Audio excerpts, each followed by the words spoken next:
Iya, Tuhan itu nggak perlu kelihatan. Tuhan itu, jadi kalau Tuhan kelihatan, di mana lagi kemahakuasaannya gitu loh.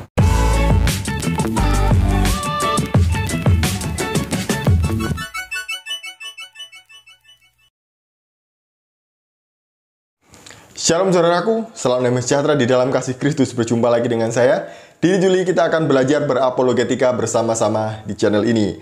Dalam video kali ini saya mau menanggapi seorang mualaf yang bersaksi di channelnya Ngaji Cerdas. Ngajinya orang-orang cerdas. Nah, dalam kesaksiannya ini ada saudara kita ini, bapak ini menyampaikan kesaksian agak ngawur ya. Jadi perlu saya tanggapi dan saya luruskan supaya apa yang dia sampaikan ini tidak dianggap sebagai sebuah kebenaran dan kemudian Kristen yang salah, kitabnya salah, seperti itu. Oke, sebelumnya mari kita bersama-sama melihat video berikut ini. Saya juga udah berapa denom saya ikutin karena saya dari TK sampai ke SMA saya di Katolik. Oh, di Katolik, baik. Saya kuliah pindah ke Advent. Saya terdaftarnya di gereja bagian GKI di gereja Batak. Oke. Tapi saya bersering bergereja juga di Karismatik. Jadi mungkin berapa denom saya ikuti. Oke, berarti bisa dibilang aktif ya Bang Len ya pada saat itu ya? Iya, saya bilang ya kalau aktif ya aktif segimana orang Kristen lah. Cuma gereja hari Minggu, cuman kalau pelayanan saya tidak ikut. Baik. Baik. Berarti aslinya Batak dan tinggal di Bandung? Tinggal di Bandung. Akhirnya saya coba lagi membaca kitab saya itu menurut cara Zakir Naik. Gunakanlah akal, gunakanlah pemahaman sendiri, jangan dengarkan kata-kata orang lain. Ya kan saya coba membaca kitab saya itu dengan pemahaman saya sebagai manusia gitu kan. Ternyata semakin saya baca semakin banyak kontradiksi itu. Dari kita nggak usah ngomong dari perjanjian baru ke perjanjian lama. Di perjanjian baru saja sudah banyak kontradiksi dari empat menginjil dan izin-izin surat-surat Paulus itu baru banyak kontradiksi saya lihat. Nah, banyak kali ya. Banyak ya bertolak belakang lah. Dan akhirnya saya coba mulai mempelajari Islam. Gitu. Saya coba belajar Islam. Saya pertama belajar juga. Yang pertama saya tanyakan saya ingat sekali saya pertama kali bertanya dengan seorang ustadz. Pak Ustadz, sebenarnya dalam Islam itu Yesus itu siapa? Apakah Masya Allah, pertanyaan cerdas. Apakah Islam mengakui Yesus sebagai apa? Saya bilang. Langsung dia cuma jawab satu kalimat, saya ingat sekali kalimatnya. Iman kami sebagai Muslim tidak lengkap kalau kami tidak mengimani Yesus. Dia bilang. Masya Allah. Itu kata dia. Waktu saya cuma dengar, akhirnya berarti mulia Yesus ya. Akhirnya saya tapi tetap berarti Yesus dimuliakan mereka. Jadi agama saya nggak salah dong. Betul. Nah, terus akhirnya saya belajar lagi. Saya masih belajar di Alkitab dulu. Saya belajar Alkitab dan saya juga baca tafsiran tentang Isa atau masuk terjemahan ya. Terjemahan tentang Isa saya waktu itu masih online karena saya belum punya Al-Quran, belum punya apa. Saya masih online, saya baca. Ternyata kok cerita yang di Al-Quran masuk akal. Lebih masuk akal menurut saya. Yang sedikit saya bikin indah itu satu, dia itu ada yang diserupakan. Jadi Yesus itu tidak mati di kayu salib. Itu satu. Terus yang kedua, tempat dia dilahirkan. Jadi tidak dijelaskan. Emang ya menurut saya lebih indah di Al-Quran karena bukan di kandang domba. Betul. Kan? Sekalipun di Alkitab tidak dijelaskan di kandang dombanya, hanya dijelaskan di palungan. Tapi kan secara konteks kalau ada tempat makan hewan ternak kan berarti di kandang. Ya. Walaupun tidak dibilang itu kandang. Baik. Ya. Akhirnya ya saya mulai mempelajari lebih dalam lagi tentang Isa di situ karena saya dari kecil sampai saya kuliah sampai saya mau belajar Al-Quran saya tetap didoktrin bahwa Yesus itu Tuhan. Baik. Jadi di otak saya itu di pikiran saya bahwa Yesus itu masih orang yang istimewa. Jadi saya mau lihat apakah istimewanya Yesus di Alkitab sama dengan di Al-Quran. Masya Allah. Ternyata di Al-Quran lebih indah. Lebih indah dan lebih masuk akal. Kalau lebih indah lebih masuk akal buat pemahaman manusia saya. Baik. Karena ya saya pikir kalau kita sebagai manusia diciptakan dengan akal budi, buat apa kita memahami kitab kita dengan Roh Kudus? Memang. Insya Allah sekarang. Ya, karena memang hakikatnya Tuhan yang harus kelihatan gitu. Iya, Tuhan itu nggak perlu kelihatan. Tuhan itu jadi kalau Tuhan kelihatan, di mana lagi kemahakuasaannya gitu loh. Iya kan, sedangkan mata kita terlalu sempit ya kan ya. Iya, jelas dikatakan di Alkitab juga Tuhan tidak bisa dilihat dan didengar. Kalau Yesus berkata begitu. Oh begitu? Iya, kayak mungkin saya kurang tahu ayat berapa, tapi pasti ada, saya ingat sekali ayat itu. Yesus berkata kalau Tuhan itu tidak bisa dilihat dan tidak bisa didengar. Video ngaji cerdas ini agak panjang ya, 30 menitan lah. Tapi saya ngambil sedikit saja, saya potong-potong bagian yang mau saya tanggapi, dan Bapak Ibu bisa melihat secara utuh di channelnya Ngaji Cerdas. Nanti linknya akan saya pin di kolom komentar, jadi bisa dilihat sendiri bagi yang mau melihatnya. Pertama, Bapak ini tadi bilang waktu sekolah dia ada di Katolik, kemudian lulus SMA dia di Advent, tapi dia adalah anggota dari gereja Batak, tapi dia juga beribadah di gereja karismatik. Saya bingung ya, ini orang beragama macam apa sih? Kok bisa dia pindah-pindah dari Katolik, Advent, kemudian Protestan, dan karismatik? Mungkin dia mau mencoba sesuatu yang berbeda gitu ya. Gini, baik Katolik, Advent, Protestan, karismatik, bagi saya sama. Yang membedakan hanya liturginya saja. Kenapa saya bilang sama?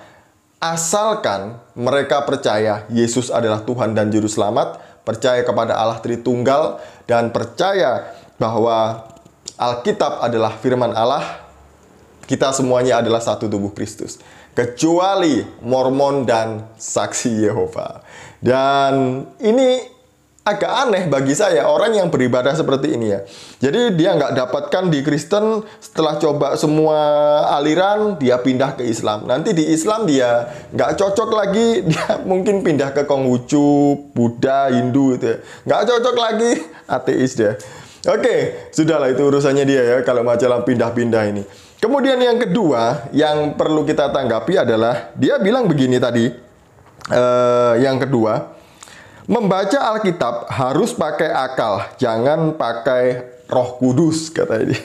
Dikiranya baca Alkitab itu mirip baca komik atau buku-buku pelajaran gitu ya. Kalau baca komik, buku pelajaran gitu ya harus pakai akal, pakai pikiran.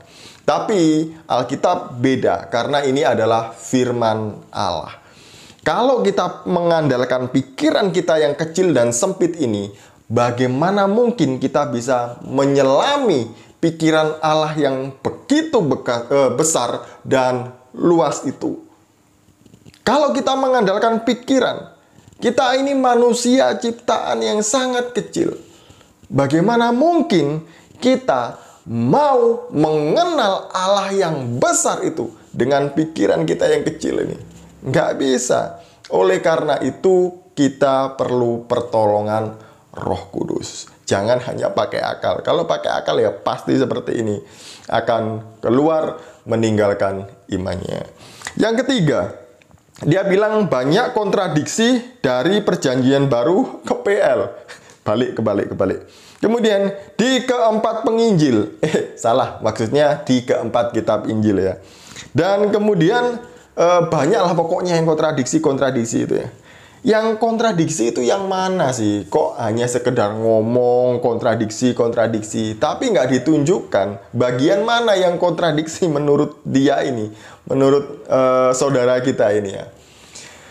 Gini, pewahyuan kitab suci Kristen dengan Islam itu berbeda, bos. Di Kristen, Alkitab diwahyukan, ditulis selama rentang waktu 1500 tahun. Dan ditulis oleh 40 orang pilihan yang dipilih oleh Allah yang mendapatkan ilham dari Roh Kudus. Ditulis dalam zaman yang berbeda, bahasa yang berbeda, dan budaya yang berbeda pula. Jadi, ya kalau misalnya ada perbedaan cara pandang para penulis, ya itu wajar gitu. Itu bukan berarti kontradiksi. Karena pasti di kitab lain itu dijelaskan yang lebih rinci. Beda dengan Al-Quran. Al-Quran diwahyukan kepada satu orang di zaman yang sama, budaya yang sama, dan bahasa yang sama. Oke, kita kembali ke masalah kontradiksi itu ya. Nah, ini biasanya yang diserang oleh orang-orang Islam itu biasanya perbedaan laporan pasukan yang dilaporkan oleh Yoab kepada Daud di dalam 2 Samuel 24 ayat 9 dan 1 Tawarik 21 ayat 5. Oke, mari kita melihat. Di dalam 2 Samuel 24 ayat yang ke-9, di sana dikatakan bahwa Yoab melaporkan kepada Daud tentara Israel itu jumlahnya 800.000. Tapi di Tawarik atau di 1 Tawarik 21 ayat 5 jumlahnya lebih besar atau lebih banyak, yaitu 1.100.000. Bedanya 300.000. Oh, inilah kontradiksi, kata mereka. Mari kita lihat baik-baik. Jangan pakai akal. Tanggalkan akal itu dan minta bimbingan Roh Kudus supaya diberikan hikmat dalam mempelajari Alkitab. Oke, mari kita lihat pertama di 2 Samuel 24. Lalu Yoab memberitahukan kepada raja hasil pendaftaran rakyat. Orang Israel ada 800.000 orang perangnya yang dapat memegang pedang. Ingat ya, di dalam 2 Samuel 24 ayat 9 yang dilaporkan adalah orang perangnya, artinya adalah tentaranya saja yang dilaporkan. Tapi kalau kita melihat di Tawarik dengan hati-hati gitu ya, dengan sangat teliti, kita bisa tahu perbedaannya. 1 Tawarik 21 ayat 5 berbunyi demikian. Lalu Yoab memberitahukan kepada Daud hasil pendaftaran rakyat. Di antara seluruh orang Israel ada 1.100.000 orang yang dapat memegang pedang. Ingat ya, apa? Tawarik menulis 1.100.000 orang yang dapat memegang pedang. Perbedaannya di mana? Di dalam Samuel tadi itu, di sana yang dicatat hanya 800.000 orang perangnya, tentaranya. Tapi Tawarik menulis semuanya, baik tentara yang 800.000 itu plus orang biasa 300.000 jumlahnya yang memegang pedang. Jadi perbedaan sudut pandang penulis Samuel dengan Tawarik berbeda ya. Jadi Samuel menyoroti hanya kepada tentaranya saja, tapi Tawarik menyoroti kepada semua orang Israel yang memegang pedang, baik itu rakyat biasa maupun tentaranya. Nah, gini, kitab Samuel itu ditulis sekitar tahun 1000-an sebelum Masehi ya, karena Samuel hidup di zaman itu. Dan setelah Samuel meninggal, penulisannya dilanjutkan oleh Nabi Nathan dan Nabi Gad. Setelah selesai penulisan 2 Samuel, baru ada kitab Raja-Raja. Setelah Raja-Raja, barulah Tawarik yang ditulis oleh Ezra sekitar tahun 500 sampai 400 sebelum Masehi. Beda tahun, beda zaman, dan beda penulis. Wajar jika ada perbedaan sudut pandang.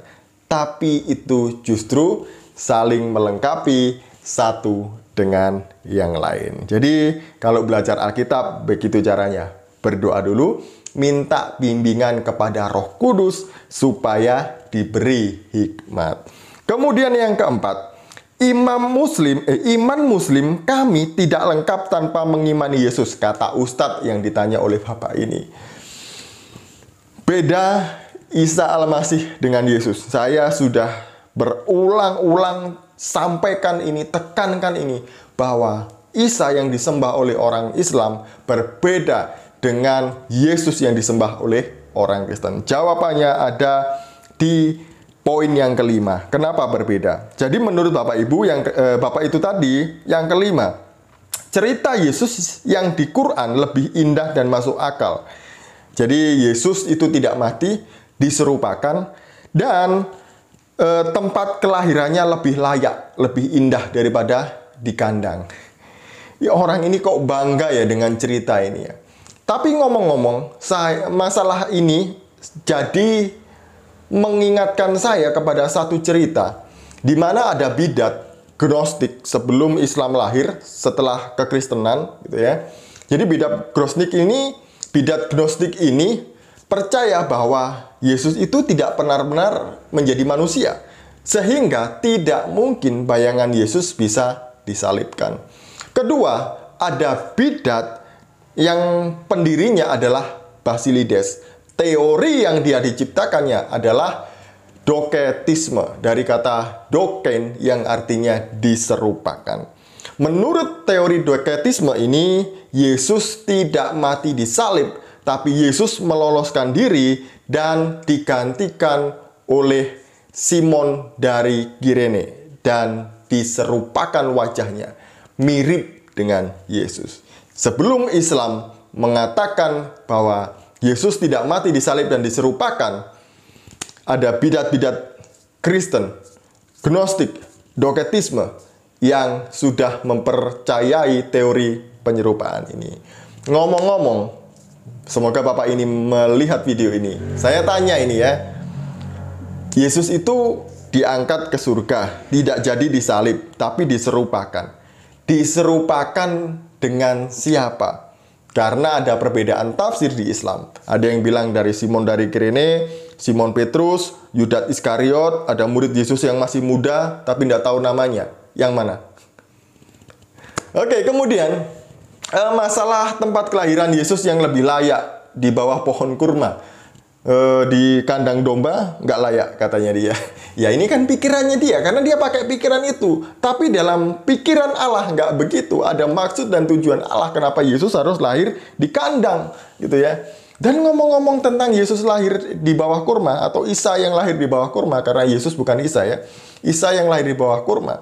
Saya teringat kepada satu Injil apokrif, Injil palsu yang ditulis setelah murid-murid Yesus meninggal, yaitu Injil Al-Tufliyah atau Injil palsu Matius, di mana dalam Injil ini dikatakan bahwa Isa lahir di bawah pohon kurma dan dia bisa membuat mujizat, bisa memerintahkan pohon kurma itu untuk menundukkan diri supaya ibunya bisa makan dari buahnya, dan memerintahkan pohon kurma itu juga untuk mengeluarkan air dari akarnya. Ada di dalam Injil palsu Matius. Bukan Injil Matius kita loh ya. Ada Injil palsu Matius. Berbeda dengan Injil Matius yang ini. Jadi itu ceritanya seperti itu. Yang terakhir, dia bilang gini, Tuhan yang benar itu nggak bisa dilihat. Kalau dilihat di mana kemahakuasaan Tuhan katanya. Ya ampun. Masa Tuhan kalah sama hantu ya? Hantu aja bisa dilihat loh. Masa Tuhan nggak bisa menampakkan dirinya? Kalau baca Alkitab baik-baik dalam perjanjian lama, Tuhan itu seringkali menampakkan dirinya kepada manusia. Kepada Abraham, kemudian kepada Musa. Dalam wujud yang berbeda-beda. Itu namanya teofani, penyataan diri Allah. Ya, Allah bisa dilihat. Kenapa kita membatasi kemahakuasaan Allah dengan pikiran kita yang sempit? Ya Allah itu harusnya nggak bisa dilihat. Allah itu berada di tempat yang jauh. Ya Allah menyatakan dirinya supaya manusia bisa mengenal dia melalui Yesus Kristus. Ya ini ya bedanya kita. Bedanya Kristen dengan Islam. Jadi seperti itu Pak. Nah, Yesus juga bilang Tuhan itu nggak bisa dilihat dan didengar. Kapan ya Yesus ngomong ini? Ayatnya di mana ya? Kok saya jadi ikutan lupa? Oh mungkin ini ya. Kalau kamu mengasihi manusia yang kelihatan saja kamu nggak bisa, bagaimana kamu mengasihi Allah yang nggak bisa kamu lihat gitu ya. Mungkin itu, tapi yang nggak tahu ayat yang dimaksud yang mana. Oke, ini tanggapan dari saya. Semoga ini mencerahkan dan memberkati kita semuanya. Shalom, salam maras, Tuhan Yesus memberkati kita semuanya.